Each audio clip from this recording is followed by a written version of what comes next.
7 मई को तीसरे चरण का मतदान होना है। 2 चरण का मतदान हो चुका है और इसमें एनडीए का फीडबैक बड़ा सकारात्मक नहीं मिला है, जिसके चलते एनडीए खेमे में टेंशन है।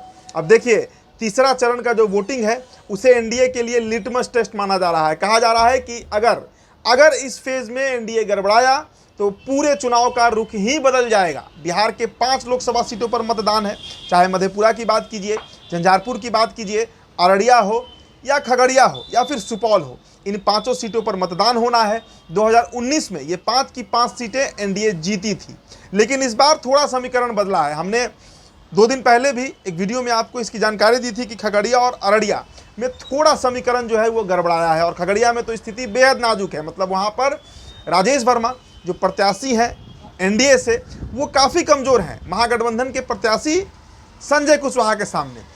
और जहाँ तक सुपौल की बात है तो वहाँ पर मुकाबला दिलेश्वर कामत और चंदेश्वर चौपाल के बीच है, लेकिन बैद्यनाथ महतो की एंट्री के बाद वहाँ भी समीकरण जो है वो थोड़ा गड़बड़ा रहा है एनडीए के लिए।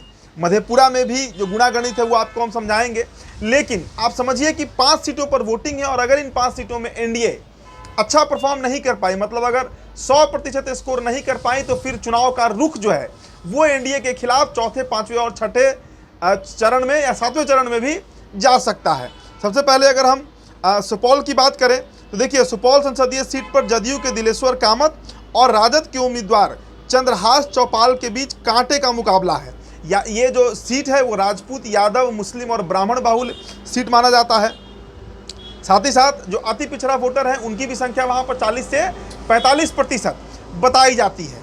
इसके साथ ही साथ आपको बताएं कि सीमांचल की सीट अररिया में भी जो तीसरे चरण में ही वहाँ पर मतदान होना है और वहाँ से भाजपा के 2 टर्म के सांसद प्रदीप सिंह हैं, लेकिन उनके सामने इस बार शाहनवाज आलम जो हैं वो ताल ठोक रहे हैं और कहा जा रहा है कि प्रदीप सिंह के खिलाफ बड़ा एंटी इनकम्बेंसी है।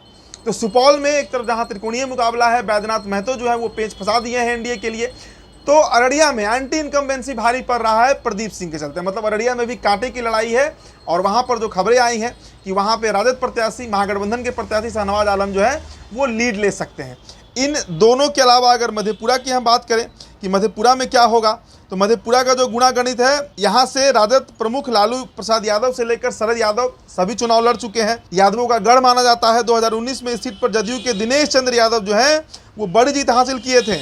इसके पहले साल 2014 में इस सीट से पप्पू यादव जीत चुके हैं, लेकिन इस बार फिर दिनेश चंद्र यादव ही चुनाव लड़ रहे हैं। उनके सामने जो है वो प्रोफेसर कुमार चंद्रदीप को मैदान में राजद ने उतारा है, तो वहां पर भी कांटे का मुकाबला है, लेकिन वो सीट एनडीए के लिए सुरक्षित सीट माना जा रहा है। कहा जा रहा है कि दिनेश चंद्र यादव जो है वो आराम से उस सीट को निकाल सकते हैं, क्योंकि समीकरण जो वहां पर बन रहे हैं वो एनडीए के पक्ष में है और दिनेश चंद्र यादव का जो पर्सनल प्रोफाइल है वो भी काफ़ी मजबूत बताया जाता है।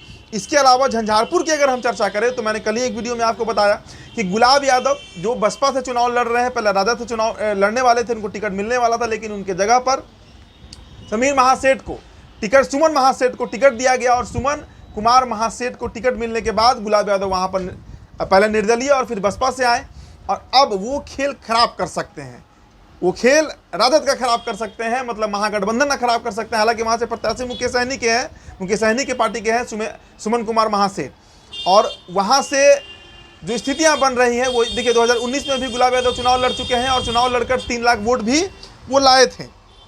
इसके अलावा वहाँ से रामप्रीत मंडल जो है वो 2019 में चुनाव जीत चुके हैं और यही कारण है कि फिर से उन्हें इस बार वहां पर टिकट दिया गया। नीतीश कुमार उनके लिए बड़ा कैंपेनिंग कर रहे हैं। नीतीश कुमार चाह रहे हैं कि फिर से रामप्रीत मंडल जो है वो सांसद बने। अब देखिए, दूसरे चरण का मतदान हुआ, उसमें जदयू को बड़ा नुकसान बताया गया, जिसके चलते 3rd फेज में नीतीश कुमार खुद काफ़ी गंभीरता से चुनाव प्रचार में लगे हुए हैं। साथ ही साथ बीजेपी के जो आला कमान नेता हैं उनसे भी नीतीश की बात हुई है कि किसी भी स्थिति में तीसरे चरण में सभी सीटों पर फतह पाना है और यही कारण है कि नीतीश कुमार खुद जो कैंपेनिंग है उसे अपने हाथ में लिए हुए हैं। जो अंतिम सीट खगड़िया की अगर बात करें तो वहाँ पर राजेश वर्मा वर्सेस संजय कुशवाहा है। वहाँ के समीकरण को भी हमने आपको समझाया कि वहाँ पर राजेश वर्मा के खिलाफ तो माहौल नहीं है, लेकिन पक्ष में आप नहीं कह सकते हैं। ज़्यादातर जो मजबूती है वो संजय कुशवाहा के साथ दिख रहा है, कारण वहाँ के 3.5 लाख यादव मतदाता, 1.5 लाख मुस्लिम मतदाता, 2.5 लाख कुशवाहा मतदाता और वाम का जो कैडर 1.5 लाख वोट है वो भी साथ है और 1.5 लाख